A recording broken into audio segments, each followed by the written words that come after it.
கரூர் மாவட்டம் திருத்தலை ஐயர்மலை ரத்னகிரீஸ்வரர் திருக்கோயில் வருகின்ற 14/9/2025 அன்று குடமுழுக்கு நடைபெற உள்ளது. இந்த குடமுழுக்குக்கான அறநிலைத்துறை சார்பாக வெளியிட்ட பத்திரிகையில சமஸ்கிருத மொழியில அச்சடிக்கப்பட்டிருக்கிறது. அதை தமிழில் அச்சடித்து குடமுழுக்கு செய்யணும்ன்றது எங்களோட கோரிக்கை. அது மட்டும் இல்லாம இது HRNCக்கு கட்டுப்பட்ட கோயில், இது அறநிலைத்துறைக்கு கட்டுப்பட்ட கோயில். இதுல ஒரு குறிப்பிட்ட சமூகத்தையே மென்ஷன் பண்ணி நோட்டீஸ் வெளியிட்டிருக்காங்க. இதையும் நாங்க உண்மையா கண்டிக்கிறோம்.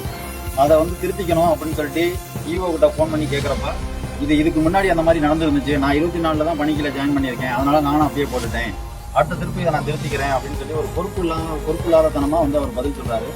அதனால அந்த பொறுப்பில்லாத அதிகாரி மீதும் இந்த கோயில் நிர்வாகத்தின் மீதும் ஒரு புதிய நடவடிக்கை எடுக்கணும் அப்படிங்கிறது எங்களோட வேண்டுகோள்.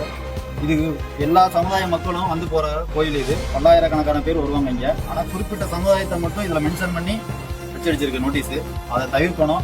அது இல்லாம இது இந்து அறநிலைத்துறைக்கு கட்டுப்பட்ட கோயில்.